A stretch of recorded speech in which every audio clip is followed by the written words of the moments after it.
So I've gotten asked the question, what gear do I take on multi-day trips? And it might be a while before I go on my next multi-day trip, and at that, I might not take footage of everything. Just preparing for a trip like that, you're going to spend at least, a day to get ready for some of these bigger trips. So much simpler is just me writing out what I took, and that's kind of what I did. It also started with the comment of like, how do I rig my boat to flip? So that's kind of where we're going to start there and then go into all the other gear. So for flipping, I use a belly strap that goes around my boat, and I got 2 thwarts in my 10-foot boat. So I put the belly strap around the rear thwart, so it goes up over the top of that thwart, all the way underneath the boat. It goes through both D-rings on the side. They match up nicely, and the strap is a 1.5-inch NRS strap, 12 foot, fits my boat width for a small boat. But basically, you would want to cut that, down to like a 4-inch tail anyway, so you can have a very quick release just in case that ever got caught up. I've never had it got caught in a river, but when I pull my boat for surfing around and up over rocks, sure, it gets hung up. Not too bad. That's why I like to use the 1.5-inch strap, so hopefully it can kind of slide over things. So with reflipping my raft, I like the 1.5-inch, so I can kind of grab it easier than like the 1-inch NRS strap. And I like the hand over hand, because I have the belly strap. All I have to do is just kind of go hand over hand, and it pulls right over. With no gear, all you have to do is just do that twice, it flips over. But with the heavy gear, like a fully loaded boat, I have to almost get both knees. So I have to climb hand over hand, get both knees on the upside down boat, basically already on it. My boat is small though, so you're kind of at an angle anyway, but then pull the whole thing over.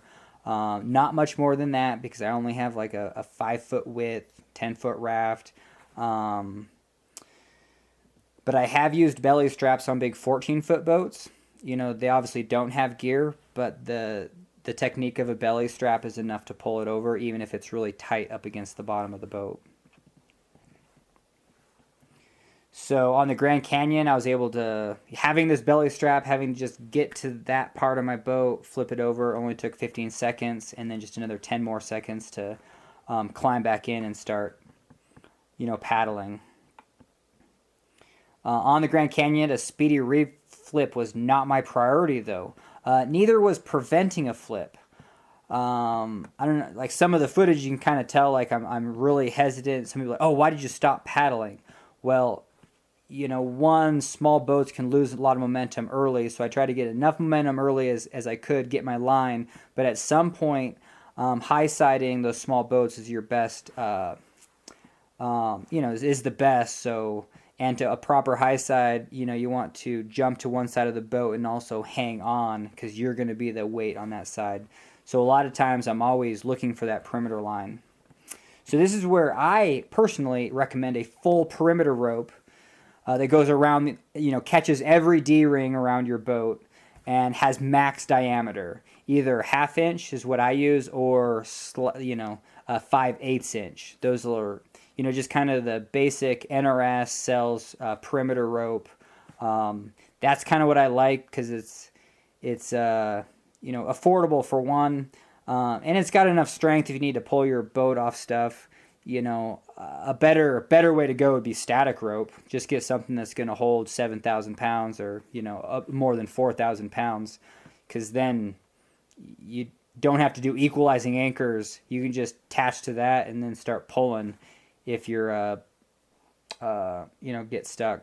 But anyway, what I like about the round rope is that it allows my fingers to grab it quickly when falling out of the boat. So compared to like a flat webbing, it's harder to get your fingers underneath, and especially when you're slipping or falling out of the boat.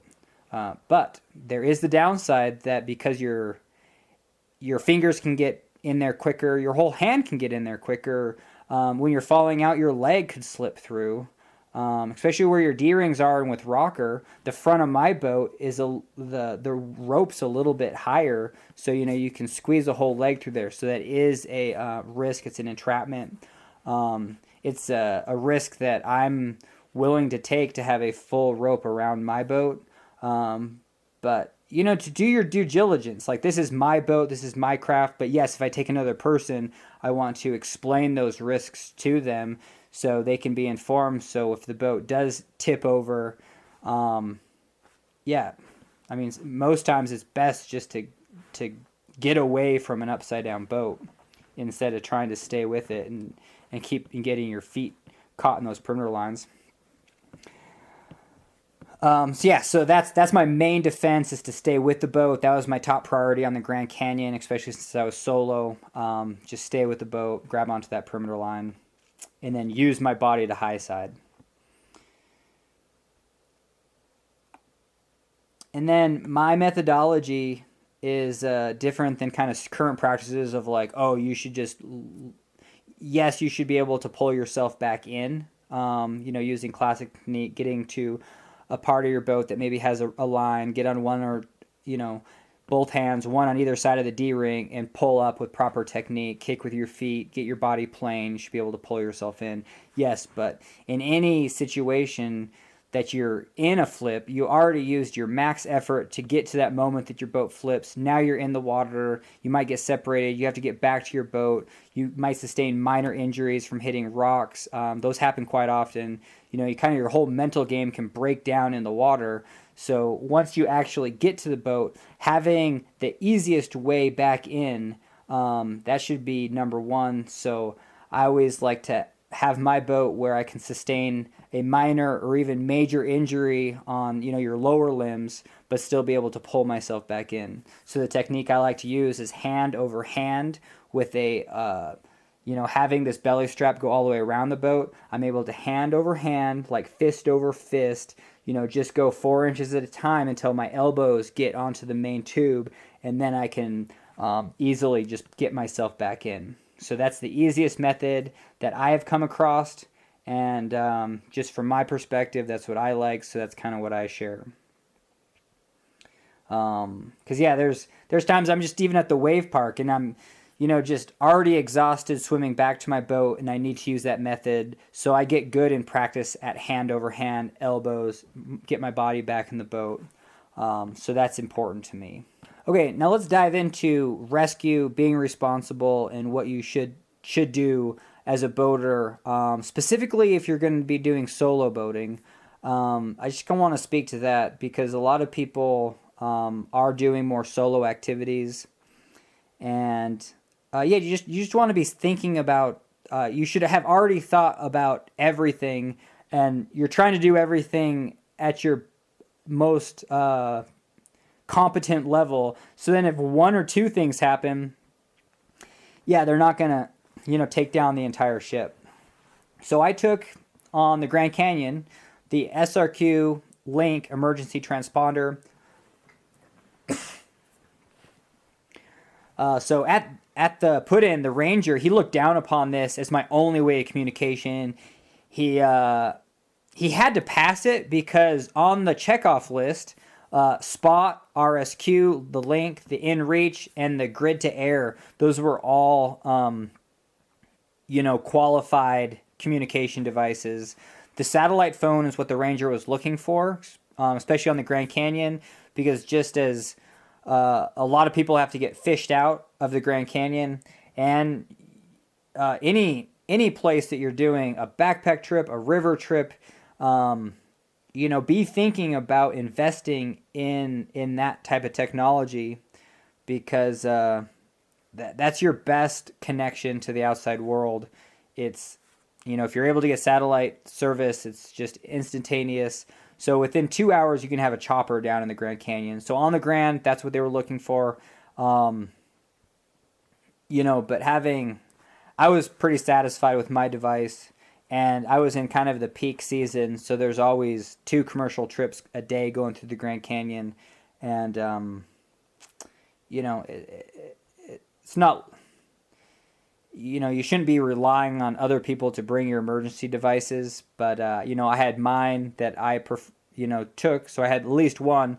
But other commercial trips do have those satellite phones. It's just expensive. You might spend over $600, $600, $1,200 a year just to own one, for the service and the plan. Okay, so my boat gear weight was over 150 pounds of gear, probably up to 200 pounds, when you talk food, water, everything. So I definitely took a lot of gear for a small boat. And I could have easily, had the same amount of gear but took two people and just went kind of lightweight, kind of backpacking style. So that is possible. Small boat, R2ing, and getting your gear weight down. So I took a lot of maybe creature comfort gear, but I did pack like a backpacker when it came to food. I had basically all dry food with the exception of, I pouched tuna, so that's fairly dry weight. Had 2.5 pounds of food a day, 20 days of food. I was planning, I had up to 18 days on the river and I wanted 2 days extra food just in case. So I had 50 pounds of food. On the Grand Canyon, it was super simple. I had a pound of buckwheat that I ate for breakfast and lunch, so I soaked those in two kind of separate containers. And had a half pound of dried bananas a day, half pound dried mango, and that 4-ounce tuna, almond butter. That's it. Just repeat. So just, kind of made my food really simple. So all my kitchen supplies was just 2 screw top, 32-ounce Nalgene food containers, a spoon, was able to soak that buckwheat, cinnamon, spirulina. That was the only kind of toppings I took. And that's it. So I can't eat buckwheat anymore. So currently I would have to take a jet boil, but I've been getting into eating like oatmeal, like pretty solid. So I could eat oatmeal breakfast, lunch, tuna, almond butter, dinner. So more dried fruit, whatever. So I'm really easy to satisfy for food when it comes to outdoor trips. My main goal is to have high carbohydrate content, high energy, enough protein to restore, but not much. So kind of going, I kind of look after like what the Tour de France riders, what they use to eat and recover. High carbs, enough protein to recover, but that's about it. So this is kind of interesting, maybe a side note. One of the biggest mistakes I've seen in the Powell expedition, or just things that I was just kind of laughing at, just like, oof, if I was the guy to take a first expedition, even in 1869, was, they took flour to make pancakes, or, and even more probably food that needed to be cooked, etc. So what I would have took, the buckwheat was great, but maybe whole oats, those were kind of common for the era. So yeah, you take whole oats and you can just eat them dry by chewing. I've actually, I'm kind of a high carb, done that for the last, 15, 20 years. But there was a few years there where, I would eat a lot of just dry oats. Dentist does not recommend it. I actually kind of ground my teeth down flat a little bit, kind of like, almost like, a horse would eating grains and stuff, but it is possible. I just mentioned that because grains can get wet and then you can dry them to prevent spoilage. So even if you're in the Grand Canyon, 1870s, no, this doesn't apply to us today. But, just having, it kind of does if you're doing expeditions and you have food that needs to be cooked, because if your stoves go down for whatever reason, and you got all this couscous, it's like climbers, they might eat a lot of couscous. Or a great video to watch was Conrad Anchor climbing like a Meru, and that's all they ate was like couscous. Like every time they attempted it, and I think it took them 3 attempts to get to the top, but they were about done eating couscous. But having something that you have to heat is a risk because your stoves might go down. So anyway, so I on the Powell expedition, they did bring dried apples. That was a good idea. Dried food. So if it does get wet, hey, you can dry it out, prevent that spoilage. And then you're kind of like rationing your food like dog food where, calories are king, not taste. So you're just like, hey, I just want a bunch of calories today. I'm not worried about everything tasting good. I just want to have like huge amounts of fuel and energy in the body. So that's a little side note about the Powell expedition. All right, I used 2 11-liter MSR dromedary bags. for water, and then filled them. So that totaled 45 pounds a day. So I guess that's 5 gallons of water. And then I brought a 5 gallon bucket to settle out sediment. So that was my plan, is if the river was so brown from dirt, I could settle out the sediment with alum powder. At the put in, though, somebody told me that alum is kind of some toxic stuff. And I was on the Grand Canyon when, it was in August, so there wasn't a lot of, brown stream flowing into the main stem. So the main stem was kind of more of a greenish color. It was not chocolate. And so I was able to pump just using my hand pumps. They did clog pretty easily, and by the end I got my 16 days, but it was very difficult to pump. Had an MSR and a Catadine, but I was able to hand pump some pretty silty water, I guess, but not over the top. All right, now, like the gear that I brought, what to wear on the river, and this is important. So I brought my dry suit down to the Grand Canyon, 100-degree heat. I had thermal long johns, long sleeve and bottoms, and I used my helmet to douse myself every 5 minutes to stay cool. The water down there is frigid, so that was easy to stay cool in the 100-degree heat by dousing. But the water is so cold that if you're in street clothes, you got about 10 minutes before your hands stop working. The 10-minute mark is kind of the point of no return. Last year or the year before, a guide lost his life in a scenario where a boat flips. He's in the water for longer for whatever reason. Especially as a guide, you might be in the water because you're maybe looking after other people, going for your boat. But people got to know that water is, hypothermia in 10 minutes. After that, lose your limbs, you're going to give up. And so that's the scenario that I wanted to avoid. So I wanted to spend 30 to 60 minutes fully submerged in that water to swim after my runaway raft. I was expecting at least one point, not desiring it, but, just expecting it. At one point, I'm going to get separated from my raft. Worst case scenario, I'd get kicked out. The raft gets kicked out in the eddy, or I do, and we get separated. And it's going to be, difficult to get back.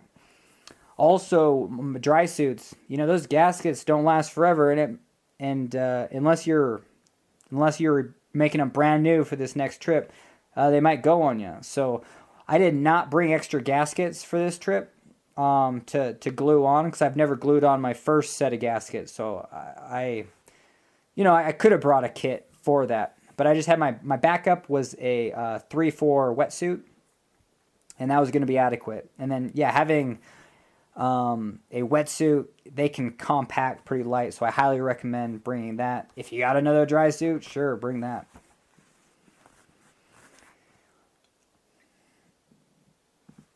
Alright, so this brings up the topic of how to dress for the river and what backups to bring. So it has been 15 years since the first time I guided rafts for a company, and this year is the first year that I bought a Farmer John, and it's so crazy because they only cost a little over $100.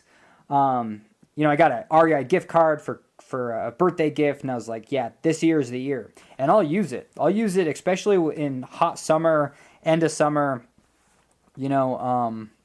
boating, just to have it on. It's like you can use it and go swimming like all day on a hot day and feel great, or just have it at the ready. So this brings up the topic of there's basically one goal for river gear, of what you should wear on a river, and that's basically not to die from hypothermia. And this Farmer John, like literally the Farmer John that everyone wears on commercial trips with a thick fleece, a splash top, that could be an adequate tool for spring snow. I've seen people on the lock side, it's snowing out, and just because they don't own a lot of gear, they got a Farmer John, some thick fleece, and I think if you're around companies that run early season trips, high mountain rivers, it can be snowing in May or June, and river temperature and air temperature, makes it basically like boating in the winter. and people are doing just fine. Thick fleece, Farmer John, yeah, and then and it doesn't cost you $1,000 owning a dry top. So it can be the cheapest backup, and it can also be your gold standard. I definitely bring this up because I know guides. If you're like a first year guide, it's like you're not buying that Farmer John just because that's what the customers wear, and I don't want to wear that, and it's going to get warm faster, and I'm just going to wear shorts or less gear. But then you didn't buy the dry suit, and so now you're just in no man's land of like you're not even a boater that can go boating in spring nasty weather. That was kind of like me, and I would just kind of wear, I'd buy like the dry pants, which don't work, and maybe like a dry top with dry pants. It's just kind of you get into a territory where you're just kind of a mess, where what to have is a Farmer John, fleece, splash top, can't go wrong. So, and I live near a town with lakes too, so I've purchased a full wetsuit for $10 at the thrift store. Not a fancy brand, but it's thick. It works. So just from the physics of keeping you warm, like $10, that's actually my go-to backup currently. So I always bring that on every trip, especially on the trip, because your gasket might break, mid-rapid, and, it's just good to have a backup when you're out there. And then so, again, the Grand Canyon. So I had thermals. I had thermal top, thermal bottom. I even wore neoprene socks and a neoprene skull cap. And it's 100 degrees out. So every 5 to 10 minutes, I was dousing myself, but I stayed cooler than every other boater roasting in just dry t-shirts. And, and just kind of educate yourself, because if you're exposing your skin in the desert 100 degrees, that's actually, you're getting hotter than even if you just wear long, loose clothing. So it's just good. It's a safety thing. You want to prevent hypothermia, prevent heat exhaustion. On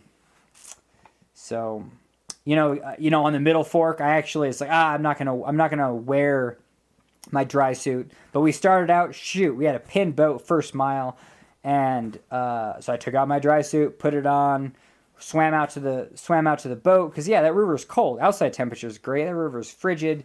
Never took my dry suit off the entire trip. Really enjoyed swimming. You get to swim a couple rapids. You get to swim around. So you should always go boating expecting to treat it like you're going to the pool, going to the lake. I mean, if you're going boating and you don't want to jump in, you're kind of setting yourself up for more risks. So anyway, and hypothermia. You had the marathon. I forget which exact country it was in, but you had the marathon runners, high altitude. A huge amount of people died from hypothermia. A storm comes in. Just know that hypothermia, it's immobilizing. I mean, it's equivalent of breaking your leg. You're kind of sheltered in place.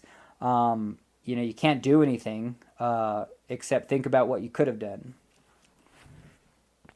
All right, so now we're getting into sleeping. So a cot. My friend is all about cots. Camp Time makes an excellent cot. I do have one.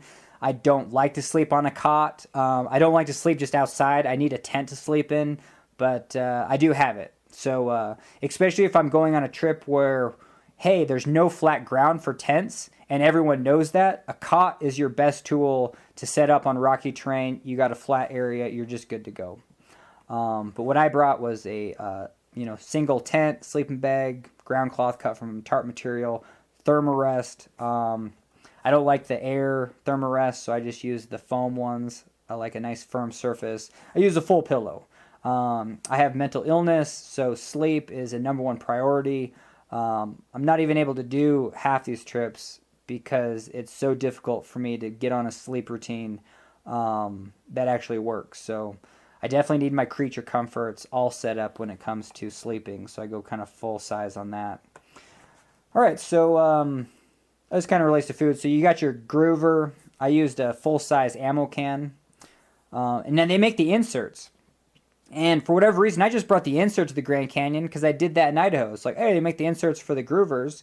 And so I was just like, in my small boat, I actually put that in a Bill's bag.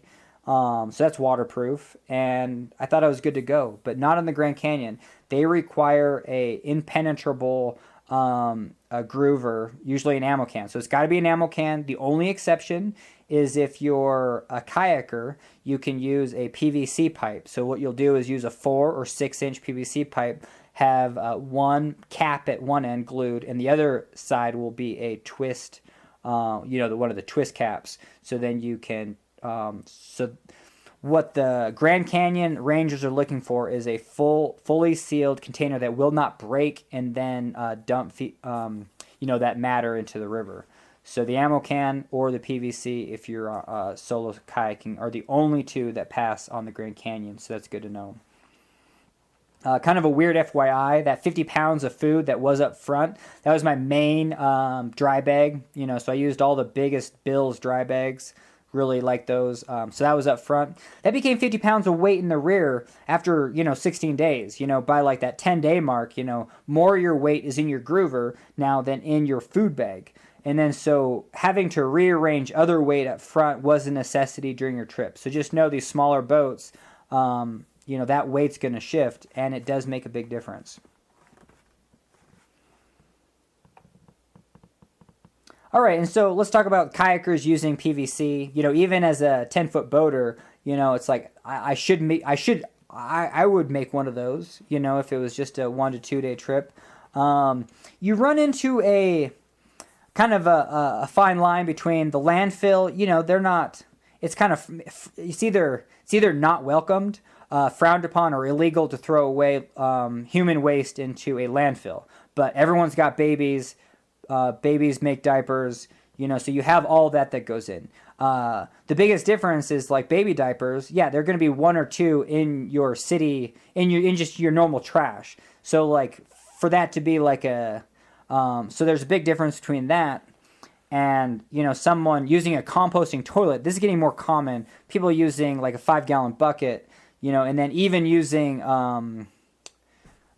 sawdust, but then at the end of it, just throwing that into the landfill, that becomes a big risk because if you don't seal it up, it's going to, maybe contaminate the trucks. Once it hits the transfer station, it gets ground across the floor as the steamroller, basically just plows it over.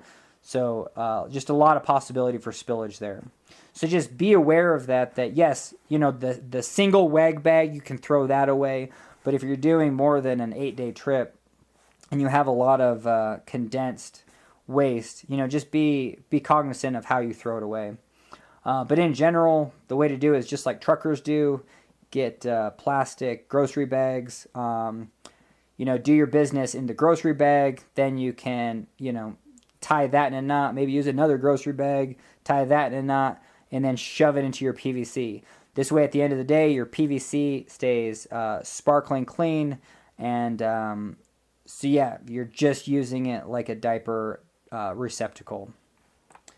So it's just good information there. I used a 1 gallon. So you need to it's good to have a pee container. Some of these larger trips, you can just use a 5-gallon bucket. And if a 5-gallon bucket is good floating around on your raft, great, because you can just like kind of pee into that, and then you can kind of dump it out, an arm's length into the river. Because even if you're just peeing over your boat, you're gonna miss, and it's gonna land on your boat, land on your like perimeter line, and you're gonna be smelling that pee later. Even if you're just dumping your pee like right next to the boat, that's the film of the pee. It can actually get on your boat. You're gonna have smell. So even if you're dumping your boat pee out, it's just good to get it farther out into the current. So I used a 1 gallon. I used a 1 gallon plastic apple cider jug. It was just plastic. So by the end of the trip, it actually decomposed and then started leaking, which was so not cool. Because I had it kind of near my tent even too, and it, kind of got on my vestibule, and I had to ditch my ground cloth, kind of wash the tent, just kind of a nightmare. And so now I use a 64 ounce. So Walmart makes these. They're stainless steel water bottles. 64 ounce, so there's like plenty large, and they're only $15. So definitely recommend that. You can easily carabiner it to your raft. So I use that in my car as an emergency. So it's just good peace of mind. Because even if your camp, that's the other thing, even if your camp is like 200 yards, away from the river's edge, yeah, you don't have to walk that 200 yards to the river just to relieve yourself. All right, so I brought 2 K pumps just in case one like broke down, because sand gets everywhere. That was my thought, It's like I want to be able to top off my boat because I just want a high performance. I wanted my boat to be exactly where I wanted it to be. But here's a pro tip, because one just having one pump is probably plenty, because you can actually use your own breath to top off a tube up to PSI. I did it with my IK. You can super quick bursts of breath just using your lungs, mouth. I can get my IK up to 2 PSI, so you can try that for yourself. Maybe uncomfortable on your lungs, but you can reach that 2 PSI mark. And then the size of the tube is irrelevant because you just have the valve, 2 pounds of pressure on that valve. If you can make that valve move, you can add more air into the boat. So that's kind of a cool little tip. So my first aid kit down in the Grand Canyon, it was moderately small. It was a thorough enough though, so I was pretty satisfied with it. I always have like, just at the house, I'm always restocking my large one, making small ones, just to be like, hey, these are the things that I want.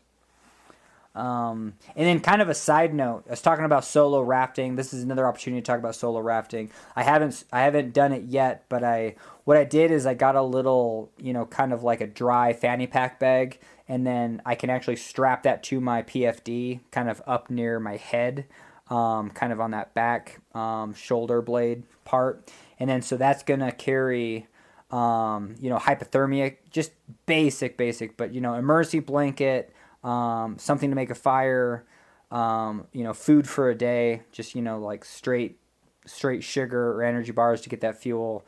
Because what you're and also in my PFD, I do carry that rescue link. I mentioned that, but that's where I do carry it on my person.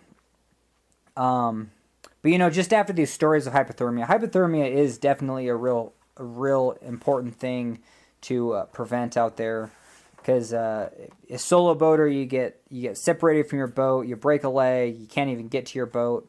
You're going to be out there, and you might be out there for a couple days. And even if your rescue beacon doesn't work, you don't have satellites in range, or just doesn't work, just to make sure that you are going to actually survive. So surviving hypothermia is kind of your main goal. So that's something new that I carry. And, and I've been getting more cognizant, it's like there's plenty of videos,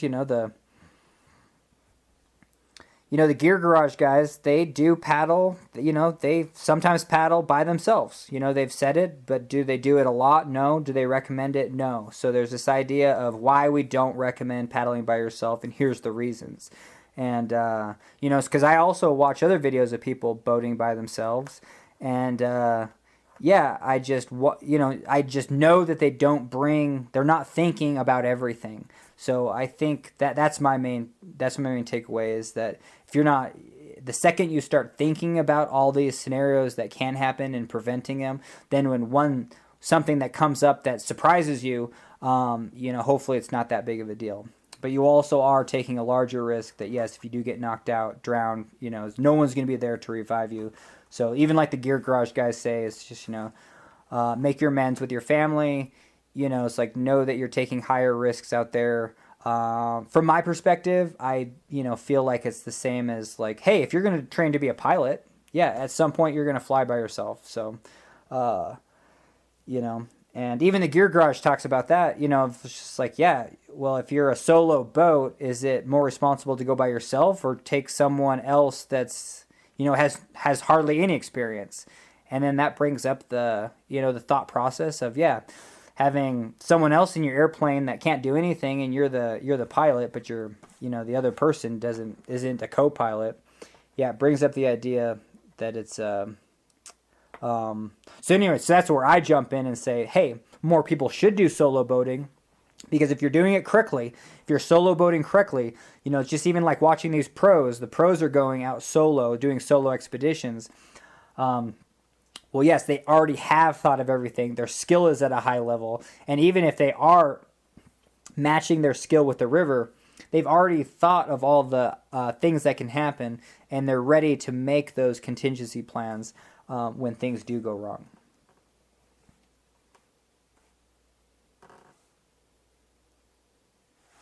All right, so on the Grand Canyon, so my first aid kit was big enough. So the other things that were essential to be taken down in your first aid kit was a signal mirror and 2 orange X's, so the helicopters can find your landing zone.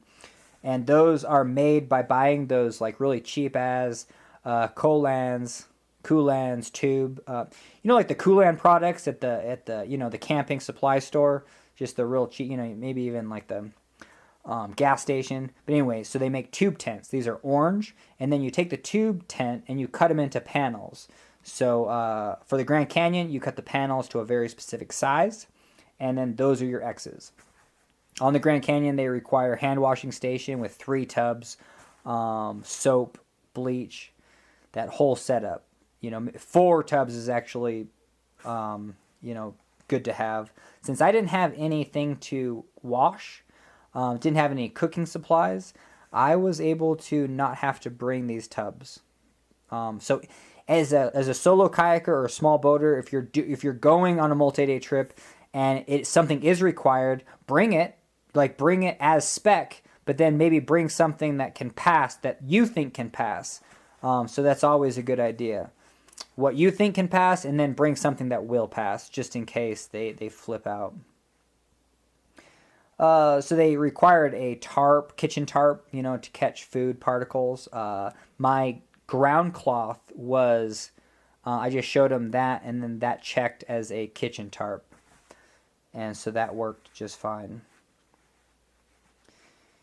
And you need 1 wag bag or hiker toilet on the Grand Canyon. So if you are doing a day hike, then all your excrement goes into that, and then that gets packed out of the entire trip. And then on the Grand Canyon, the most thing that this is what they always, so PFDs. If your PFD has a tear or crack or a buckle that doesn't work, something that's not functioning like new, that PFD will not check out. You will not be able to use that PFD on the river. And this gets into the issue of like, hey, you have a group that's going down the Grand Canyon. You all brought your, 10-year-old PFDs because you've been boating, every year, every season, and you didn't bring backups. So just let your whole crew know that, yes, bring it. Everyone needs to bring their backup PFD, even if it's just, like the Type 3, hey, I don't want to wear it, but, doesn't have all bells and whistles, but hey, all the buckles work, just so you can pass, because that is a real issue down there. And you also have to have a spare PFD on your boat. I'm talking about small boats here too, but if your boat is over a specific size, I think if it's over 14 feet or 15 or 16 feet, at some point on the Grand Canyon, you have to have a throwable device. So something that floats, that's throwable, that passes as a class 4 throwable device. So we talked about class 5 PFDs, class 3 PFDs. The class 4 is are throwable devices. So I took 2 of the 75-foot throw ropes. I buy the Spectra ones made by NRS because they have a breaking strength of over 5,000 pounds. I honestly should be using this rope and you can buy this rope by the foot. So this would be great rope to have around your perimeter line. If you're just clipping on and pulling at that point, yes, it's going to pull the D-rings, and it might pull on one more than another, and it's not equalized. But if you're pulling from corners or blah blah blah, you might just be able to hook to the perimeter line, and it's still kind of equalizing on your D-rings. So that could be a benefit. The rope that I use as my perimeter line, only has a breaking strength of over 1,000 pounds. It's not that strong. So if my boat wraps, I would definitely want to set up kind of something equalizing with some webbing. Anyway, that's kind of a side note. The Grand Canyon, not really a river to get pinned on, but I always carry 2 ropes, especially if I go solo boating, peace of mind. But on the Grand, it really helped because it allowed me to tie up always to something bomber. Like that something bomber typically is always more than a rope length away. So tying them together, carabiner, always could tie my boat to something bomber, so I felt good about that. I took a decent repair kit. Full repair kit, ready to glue things if needed. So that was, always take that. And Stay Bond. Stay Bond is the glue that works on Hypalon and urethane boats and PVC boats. So it's the glue that kind of works all purpose. I actually haven't gotten to use it yet, I don't think. But some of the urethane material, I have a urethane boat, and the urethane glue hardly works. Now, if you have PVC, I'm sure the urethane PVC glue works great on PVC. But when it comes to urethane boats, I have one, and it's very difficult to glue. So having Stay Bond will probably work much better. And but that's just an assumption. But it also works on multiple, I think it works on Hypalon too. So just by having one bottle of Stay Bond, you're just set for your group for whatever boats they have. So that's good to know and have. So spare valves, you should always have valve tools, but you don't have to take a spare valve because you can always take one from a thwart. A thwart's not a necessary item in your boat. You can always take it apart, take the valve out of the thwart. I took 3 spare paddles, so 3 spares. So I used one, and then I had 3 spares. I used the Carlisle Outfitter paddles. I didn't use, I don't buy the fiberglass paddles, and so I just like the typical customer paddle that most raft companies use, the Carlisle paddles. I'm so used to them that I can't use anything else. Fiberglass paddles, they slice through the water too much, and so I do not like those. But these Carlisle paddles, they will bend and they do break, and with a heavy boat, just with one paddle stroke, I can bend them too much, and so I have to just be cognizant about that. I don't have peak power, but that's all right, because I do so good with the feel of the J-stroke, and I'm able to get the boat where it needs to be. All right, so besides rain gear, warm weather gear, like if the monsoon seasons start down the Grand Canyon, that's about, kind of the gear I took. I did take a DSLR camera for pictures. I took a GoPro, 3 batteries, had the Goal Zero, sun charger, full solar. Took an MP3 player, so you got music, headphones. I didn't really bring any sunscreen because I was always covered up. Thin thermals, top, bottom, cover up all skin, and then I used, even a buff around my neck, and Outdoor Research makes a full sun hat that kind of covers the back of your head, covers your ears, so that's kind of important. Did take a guidebook, clear dry bag. Now I took 500 printed pages with Google Earth, so I've already digitized all the pictures that I would have taken down the Grand Canyon. So with a smartphone, you can find the link for those. You can get all those digital photos to take down. What I do now, though, I do like to use paper just for smaller trips, just to see the rapids and stuff. So I'll print out from Google Earth those images. And what I use is, Staples has the plastic sleeves. You can get, sometimes you can get a pack of 200. So you got these plastic sleeves for 10 cents, and you throw a full normal sheet of paper, 8.5 by 11, in the sleeve, and then all you do is take take a tape for gift wrap, and you tape up the top and seal that up. Now you have like a waterproof pouch for your documents. So that's kind of my new go-to to just use a printed, so you can see a couple of the rapids. So I've been doing that on some of the rivers that I go on. All right, so that kind of wraps it up. Maybe I'll add some more to this video, but for now, that's kind of all I got. So hopefully that is the easiest way for me to tell you how much gear and what gear I take on a multi-day rafting trip. All right, thanks.